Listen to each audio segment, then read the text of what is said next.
Hey guys, उम्मीद है सब बढ़िया होगा, सब मस्ती में चल रहे होगे। मेंस का पेपर ऐसे एकदम जम के कर रहे होगे। कोई संकोच, कोई डाउट नहीं रखे हो कि प्री क्लियर होगा या नहीं होगा। तुम्हें मालूम है प्री प्री आराम से क्लियर होने वाला है तुम्हारा, तो उसके लिए कोई टेंशन नहीं कर रहे हो। अगर कोई बंदा है जो शायद थोड़ा डाउट में है, तो देखो दोस्त, तुम्हारे लिए तो एक ही चीज़ बोलना चाहूँगा। प्री क्लियर हो या ना हो, क्या मेंस की मेहनत तैयारी करने से तुम्हारे पे कोई खराब, तुम पे कुछ खराब होने वाला है? तुम्हारा कोई वेन मतलब वो बर्बाद जाने वाला है? अगर 15-20 दिन जो भी है, अगर मेंस की तैयारी कर लेते हो, मेंस लेवल की अच्छी अच्छे से तैयारी कर लेते हो, तो क्या वो तुम्हारे लिए खराबी करेगा?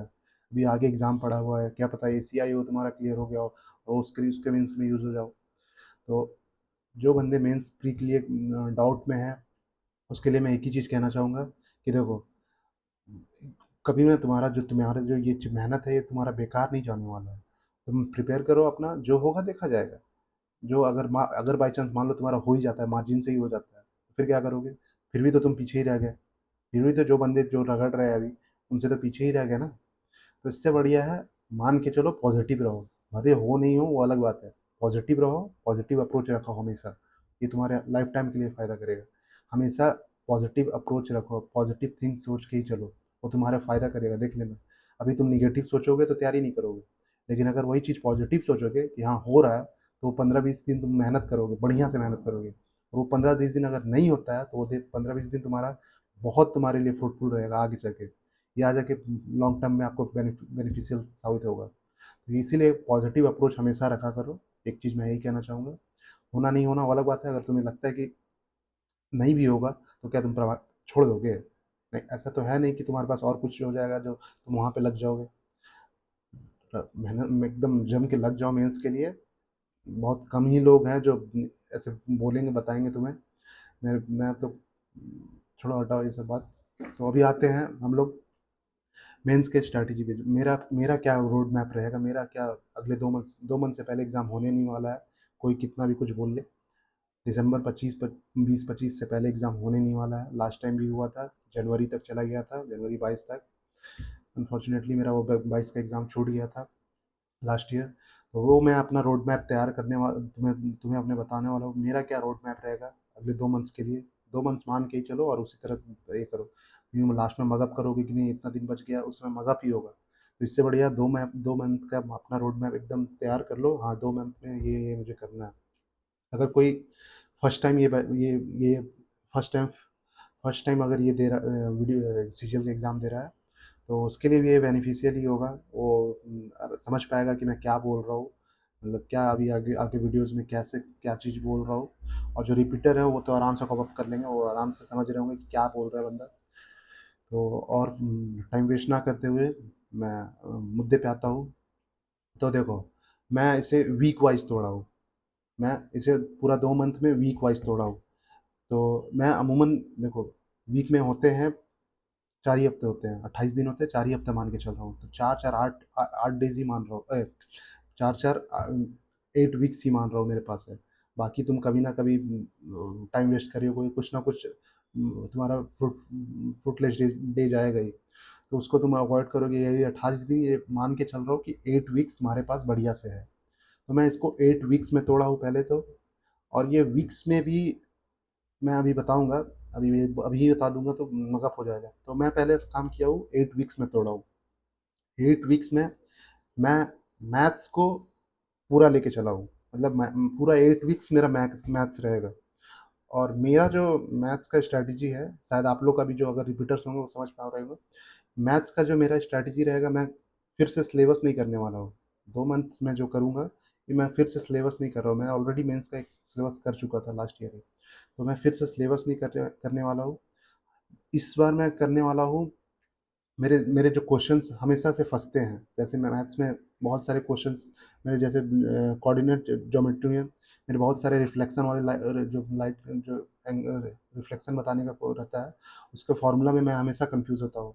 तो या फिर उससे रिलेटेड क्वेश्चन में मैं हमेशा कंफ्यूज रहता हूँ। तो वैसे वैसे क्वेश्चंस मैं हर एक टॉपिक से उठाऊंगा, और उसको 4 बार 5 बार मैं हर एक, मतलब शेड्यूल करूंगा। मैं बता रहा हूँ उसको कैसे करने वाला हूँ। तो मैं पहला वीक मान लेता हूँ, मैं 4 सब्जेक्ट उठाने वाला हूँ। रेशियो, परसेंटेज और साथ में एडवांस भी रखूँगा, ज्योमेट्री और ट्रिको। ये 4 4 पहला वीक रखने वाला हूँ। मतलब मैं कॉम्बिनेशन चलाऊँगा कि अर्थमेटिक और एडवांस दोनों साथ में लेके चलूँगा। और इससे पहले मैं अपना ये चीज़ बता देता हूँ कि मैं सबसे ज़्यादा अगर कुछ टाइम देने वाला हूँ तो मैथ्स को ही देने वाला हूँ। नो डाउट जीके का वेटेज बहुत ज़्यादा है, बट जीके का तुम टाइम दो या नहीं दो, ऐसा एग्ज़ाम बन गया है एकदम। तुम्हें जो जीके आता होगा अभी तक, वो तुम अगर डेली अगर आधा पूरा टाइम भी दे दो ना, तो तुम शायद 2 या 4 मार्क्स ही ज़्यादा ला ला पाओगे। तो मैं उतना ज़्यादा जीके को टाइम देने ही नहीं वाला हूँ। मैं जितना आता है वो आपको भी आता होगा और सबको भी आता होगा। और कुछ जो ऐसे जीके के क्वेश्चन फ्री में आए हैं कि वो अगर तुम्हें आता है तो सबको आता है, नहीं आता है तो किसी को नहीं आता होगा लगभग, ऑलमोस्ट नहीं आता होगा। वो सब बोलते हैं कि इनसे कर लो, इनसे कर लो, मिल गया 1-2 क्वेश्चन तो मिल गया, ऐसा ही रहता है। तो इसीलिए मैं जीके को एकदम एकदम ऐसा भी नहीं कि इग्नोर करने वाला हूँ, बट मैं जो पोर्शन रहेगा टाइम का वो एकदम कम देने वाला हूँ। मतलब लिटरली सबसे कम देने वाला हूँ। कम तो नहीं बोलोगे, बट ऑन एन एवरेज मैं इंग्लिश के बराबर ही देने वाला हूँ, क्योंकि मैं इंग्लिश में सिर्फ रिवीजन करूंगा और ये क्या नाम है इसमें, जीके में भी सिर्फ रिवीजन करने वाला हूँ। और कुछ एक्स्ट्रा मतलब एकदम हाथ पैर नहीं मारने वाला हूँ। जो यूपीएससी टाइप के जो इन्फ्रेंस ये सब जो क्वेश्चंस बना रहे हैं, मतलब यूपीएससी नहीं बोलूँगा, बट ये जो स्टेटमेंट बेस्ड बना रहे हैं, इससे लिटरली तुम यहाँ पे टाइम भी दे दोगे और वहाँ पे फिर पैनिक हो जाओगे। तो इससे बढ़िया है तुम मान के ही चलो कि जीके में जो क्वेश्चन आएगा तुम करोगे और सबको वही आएगा। अगर प्री का क्वेश्चन ऐसा था मेरा 14 का दूसरा शिफ्ट में, यार क्वेश्चन ऐसा आया है तो सबको आया है, सबको वो सबको ही बना ले रहा होगा। आर्टिकल से क्वेश्चन से जो पॉलिटी के क्वेश्चन थे वो सब बनाए होंगे, और जो नहीं जो स्टेटमेंट बेस्ड क्वेश्चन था वो क्या इससे क्वेश्चन था, क्या बोलता है ये, अरे यार ये क्यों आ रहा है, तो वो क्या बोलता है उसको, स्कीम से वो भी स्टेटमेंट वाइज, ये स्कीम ऐसा है वैसा, ये प्योर यूपीएससी पैटर्न का फॉलो कर रहे हैं, उस वो टाइप टिपिकल क्वेश्चन टाइप का था। तो मैं एकदम अब यूपीएससी का और सीजीएल का मैथ्स का दोनों तो कर नहीं सकता हूँ एक साथ। तो बेहतर है कि इसको थोड़ा टाइम कम ही दूंगा मैं। सेकेंड पार्ट हो गया मेरा मैथ्स और रीजनिंग। रीजनिंग नो डाउट काफ़ी सारे टॉपिक्स इंक्लूड हो रहे हैं। मेंस में एकदम अनसर्टेन होगा इस बार भी, कि मेंस भी ऐसा ही रीजनिंग होगा अनसर्टेन, नो डाउट। देखो, मेंस का थोड़ा सा तुम अगर लास्ट ईयर तुम भी किए होगे तो, या फिर जो नए बंदे भी हैं उनको भी अगर मेंस का क्वेश्चन देखेंगे तो उनको आइडिया हो जाएगा ये वीडियो देखने के बाद, कि नो डाउट मेंस का पैटर्न थोड़ा सा अलग होता है। मतलब स्टेटमेंट वाइज क्वेश्चन आते हैं जो कि अमूमन ईजी भी है बोल सकते हो, एक तरफ से हम लोग के लिए बेनिफिशियल ही है। अगर तुम एक बार समझ जाते हो कि कहाँ से तुम्हें डिड्यूस करना है, कौन सा स्टेटमेंट को तुम्हें एकदम इन्फ्रेंस को सही एकदम मानना है, उसका पैटर्न तुम समझ जाओगे कि किसको एकदम लेना है और इमीडिएट एक्शन है कि नहीं है, वो चीज़ तुम एक बार उसका पीछे का लॉजिक समझ जाओगे तो वो सब क्वेश्चन तुम्हारे एकदम ईजी हो जाएंगे, मतलब तुम्हारे लिए वो स्कोरिंग हो जाएंगे। तो वो सब से रीजनिंग तो हो आएंगे ही आएंगे, वो सब तो तुम अगर कर लियो तो बढ़िया ही है। बट काफ़ी क्वेश्चंस जो अभी जैसे एक जो आया था अभी कोड ये वाला कोडेड वाला, जो अभी जो पैटर्न में आ रहा है, जो सीरियल कोड उसका कोडेड रहेगा, वो कैसा चेंजेस आ रहा है आपका इनपुट आउटपुट वाला, वो सब जो नए पैटर्न्स हैं उन पे उन पे मैं लिटरली देने वाला हूँ, और उनको थोड़ा सा आपको देना ही पड़ेगा, क्योंकि मैथ्स रीजनिंग में ऑलमोस्ट सबको ही स्कोर करने वाले बंदे, सबको ही करने वाले दोस्त, तुम कितना भी अच्छा हो तुम बराबर ही रहोगे, सबको ही वो करने वाले ही है। तो उसमें तुम पीछे नहीं हो सकते, उसमें पीछे मतलब पीछे। तो वो चीज़ को तुम मतलब करना ही पड़ेगा तुम्हें, और वो चीज़ कर भी सकते हो, ऐसा बात नहीं है कि नहीं करना है, वो चीज़ तो कर भी सकते हो तुम। तो मेरा ये चीज़ रहेगा कि मैं मैं ज़्यादा एकदम हार्ड एंड फास्ट एकदम ये नहीं बनाता हूँ कि 24 घंटा का शेड्यूल बनाता हूँ, मैं 8 ही घंटा का शेड्यूल बनाता हूँ। 8 घंटा भी मेरा हो जाता है तो वो मैं उसको बेनिफिशियल डे मानता हूँ। तो ये 8 घंटा में आपको विश्वास नहीं होगा, बट यही फैक्ट है कि मैं साढ़े 3 घंटा मैथ्स को ही दूँगा। मैं साढ़े 3 घंटा मैथ्स को ही दूँगा। आप बोलोगे इतना ज़्यादा पोर्शन मैथ्स को ही सिर्फ, हाँ, मैं मैथ्स को ही देंगे और 1.5 घंटा अपना रीजनिंग को दूँगा, और उसके बाद जो इंग्लिश और जीके को दूँगा। मैं आपको आपको आपका शायद पैटर्न अलग हो, आपको आपके लिए कुछ अलग ये हो, बट मेरा 3.5 डेढ़ और बाकी जो बचा उसको हम उसका जितना भी 8 घंटा के बाद या 8 घंटा से कम भी रहा तो कोई इश्यू नहीं है, बट ये 2 चीज़ मेरा डेली का रहेगा। बाकी उधर जीके और इंग्लिश मैं साथ में करूँगा। टाइपिंग का मेरा लास्ट ईयर ही 45 तक मैं लेके चला गया था, और ऐसा नहीं है कि मैं टाइपिंग छोड़ चुका हूँ एकदम। टाइपिंग मेरा लगभग मतलब वीक में मेरा 1-2 दिन 3 दिन में कर ही लेता हूँ टाइप। तो उसके लिए मुझे कोई ख़ास एकदम 1 घंटा या डेढ़ घंटा ऐसा देने का टाइम नहीं है। लेकिन जो बंदे पहली बार दे रहे हैं, उनका टाइपिंग स्पीड अगर बहुत कम है, तो वो बंदे आराम से एक आधा 1 घंटा तो देना ही दोस्त, क्योंकि एग्ज़ाम में पैनिक हो जाओगे। आधा 1 घंटा तुम कम से कम टाइपिंग में देना ही, 2 मंथ्स बहुत कम है। तुम्हें बोलने वाले बोलते होंगे कि 1 मंथ में टाइपिंग तुम 60 तक चले जाओगे, ऐसा नहीं होता है। 2 मंथ्स देना ही, फिंगर्स को यूज़ टू कराना ही, तब तभी तुम्हारा टाइपिंग थोड़ा बढ़िया ही रहेगा। तो तुम्हारे लिए 1 घंटा, आधा घंटा से ज़्यादा ही देना, 45 मिनट 1 घंटा देना, मतलब डे वाइज़ में देना, एक ही बार कांस्टेंट मत देना। वो चीज़ हुआ। बाकी कंप्यूटर भी मेरा लगभग, मतलब मुझे रिवाइज़ करना है कंप्यूटर। तो ये तीनों चीज़ मैं, चारों चीज़ को मैं इससे अपार्ट रख रहा हूँ। मतलब ये दोनों चीज़ मेरा मेन रहेगा, सोल रहेगा। मतलब ये दोनों चीज़ को मैं, मतलब कांस्टेंट रहेगा। बाकी वो चीज़ मेरा विज़ुअलाइज़ेशन, मतलब उसमें उसी में चेंजेस आएँगे, कि आज मैं कभी इंग्लिश के पोर्शन को ज़्यादा टाइम दिया, तो कभी फिर मैं जीके के पोर्शन को कभी टाइम दूँगा। और वीक में कभी हो सकता है कंप्यूटर का 2 घंटा भी कर लूँ। अगर कहीं जैसे मुझे फ़ॉर्मूलाज़ में बहुत सारे भूल गया हूँ मैं। क्या क्या सम वाले जो हम लोग एक्सेल में शीट में जो फ़ॉर्मूलाज़ लगाते थे, वो ऑलमोस्ट मैं भूल चुका हूँ। क्योंकि मैं इस दौरान कंप्यूटर देखा एकदम नहीं देखा था, जो लास्ट मेंस में ही देखा था, वो देखा था। बट मेरा कंप्यूटर उस समय भी बढ़िया हो गया था। तो मैं 3 साढ़े 3 घंटा देने वाला हूँ मैथ्स को, और डेढ़ घंटा रीज़निंग को, कम से कम। ये कम से कम रहेगा। और इस साढ़े 3 घंटा में भी आपको मैं जैसे बताया कि पहले डेढ़ घंटा मेरा, मैं बता रहा हूँ, साढ़े 3 घंटा में आधा घंटा मेरा कैलकुलेशन रहेगा। मतलब जो मैं परसेंटेज का वैल्यूज़, ये मुझे ऑलरेडी याद है, बट मैं और ओवरशूट करूँगा उनका वैल्यूज़ को याद करने वाला। मैं टेबल्स को वो भी रिवाइज़ ही है, बट मैं और कोशिश करूँगा 25 के ऊपर भी जाऊँ।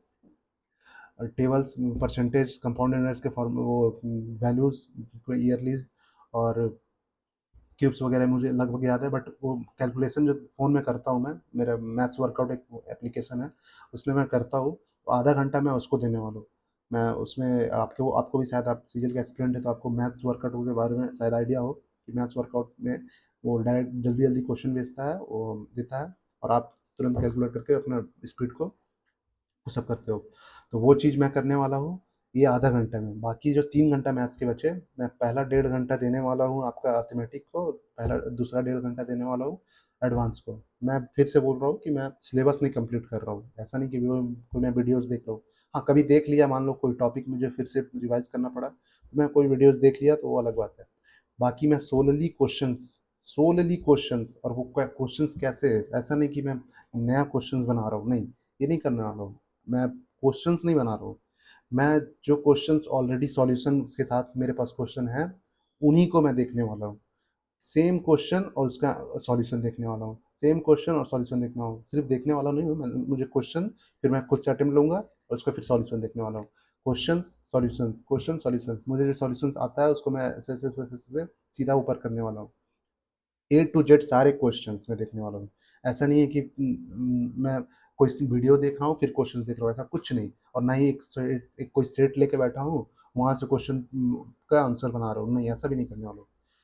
जो मेरे पुराने क्वेश्चंस है उसके आंसर, मतलब मैं मेरा जो नोटबुक है उसमें क्वेश्चन से आंसर है टॉपिक वाइज। तो वो मैं पूरे क्वेश्चंस देखने वाला हूँ। हाँ, ये बन जाएगा, मैं स्किप, ये बन जाएगा, skip skip skip skip skip. इसमें क्वेश्चन पढ़ा, हाँ, ये नहीं, ये डाउट लग रहा है, इसको बना के देखता हूँ। फिर मैं इस पर अटेम्प्ट लूँगा, फिर मैं इसको सॉल्यूशंस देखूँगा। ये चीज़ मेरा रहता है। और सेम चीज़ एडवांस में भी, हाँ, बट मेरा जो इसमें रहेगा, ज्योमेट्री में रहेगा। मैं ज्योमेट्री में डेली, डेली का डेली मैं उसको रिवाइज़ करने वाला हूँ। क्योंकि ज्योमेट्री बहुत वास्ट है, और तुम कितना भी करो तुमको रिवाइज़ करना ही पड़ेगा। तुम कुछ ना कुछ हमेशा भूलते रहोगे पीछे। तो ज्योमेट्री में रिवाइज़ करने वाला हूँ, और ट्रिगो का भी सेम पैटर्न जैसे मैं अर्थमेटिक का बताया, वैसे ही करने वाला हूँ। कभी कभी फार्मूलाज रिवाइज कर लूँगा ट्रिगो का, बट मैं ज्योमेट्री का रिवाइज करूँगा। क्वेश्चंस में इसमें क्वेश्चंस नहीं करता हूँ मैं इसको, क्योंकि इसमें दुनिया भर के फार्मूला थ्योरम्स है। तो मैं इसको क्वेश्चन करने जाऊँगा तो फिर बहुत टाइम लग जाएगा मेंस में। तो ये चीज़ मैं इसका फार्मूला रिवाइज करने वाला हूँ। लिटरली मेरे पास 27 पेज का सिर्फ उसका थ्योरम्स है। तो उतना उतना ही करने में मेरा डेली जितना रिवाइज करने में, उतना ही में मेरा अच्छा खासा टाइम लगने वाला है। तो इसलिए मैं पहले इसको ज्योमेट्री का पूरा रिवाइज करने वाला हूँ। उसके बाद ट्रिगो का मैं क्वेश्चंस, जैसे मैं बताऊँ, क्वेश्चंस देखूंगा और उसका सॉल्यूशन देखूंगा। क्वेश्चन देखूंगा और सॉल्यूशन देखूंगा। मेरे पास टाइप वाइज क्वेश्चन और सॉल्यूशन सॉल्यूशन है। तो मैं उसको इसलिए टाइप वाइज ऐसा देखता हूँ, मतलब हर एक टाइप का, जैसे रेस में तुम जंप वाला क्वेश्चन, उस टाइप का क्वेश्चन 3 4 5 6 वैसा क्वेश्चन है। तो वैसे वैसे वर्क टाइम ऑन वर्क में एक काम छोड़ा, एक काम ज़्यादा कर लेता है या एक काम पहले छोड़ देता है तो कितने दिन पहले हो जाएगा एग्जाम, ये ऐसा ऐसा क्वेश्चन जो आता है एकदम टिपिकल क्वेश्चन है, जहाँ पे आप अगर नहीं मालूम होगा तो तुम आप दो एक आधा 30 सेकंड 40 सेकंड सोचोगे बन जाएगा। लेकिन वो चीज़ सोचोगे, लेकिन वो चीज़ पे आप प्रैक्टिस रहेगा, आराम से आपको जानना है कि हाँ इतना इसको एक्स्ट्रा वर्क करा देता हूँ, फिर उसको टोटल से डिवाइड कर लूँगा। ये सब चीज़ आपको पूरा से मतलब माइंड में बना रहेगा। तो आप उसको विदिन 30 सेकंड कंप्लीट कर दोगे और अगला बंदा भी सोच ही रहा होगा कि कैसे इसको अप्रोच करूँ, कैसे इस क्वेश्चन को सॉल्यूशन को अप्रोच करूँ। तो वो चीज़ मैथ्स को मैं देने वाला हूँ मैं, जैसे मैं बताया। और ये पहला वीक मैं, ये वीक वाइज जो बोल रहा था, मैं मॉड्यूल तोड़ूंगा सब्जेक्ट के लिए। ये वीक वाइज जो है ये सब्जेक्ट के लिए है। जैसे अभी मैं पहला वीक बताया कि मैथ्स परसेंटेज और रेशियो, और साथ में ट्रिगो और ज्योमेट्री, ये अच्छा लंबा दिन जाएगा। एटलीस्ट 15 दिन तो जाएगा ये। मैं ये पूरा जो रोड मैप जो बोल रहा हूँ, ये मैं पूरा 2 महीना का एकदम पूरा आगे तक नहीं बनाया हूँ, ये चीज़ नहीं किया हूँ। मैं 15 दिन तक इसका मतलब 2 वीक का शेड्यूल बनाया हूँ। 2 वीक का शेड्यूल कंप्लीसन देखूंगा। अब ऐसा नहीं कि मैं 2 महीना का बना लिया और एकदम डिवाइड कर दिया और हो ही नहीं रहा इधर कंप्लीट, या फिर जो भी, या बहुत बहुत टाइम एक्सटेंड बच जा रहा। तो ये 15 दिन तक का मैं किया हूँ सिर्फ, कि ये 15 दिन तक पूरा खत्म हुआ मेरा शेड्यूल। हाँ एकदम ऑनर, एकदम ये पे है। तो फिर मैं उसको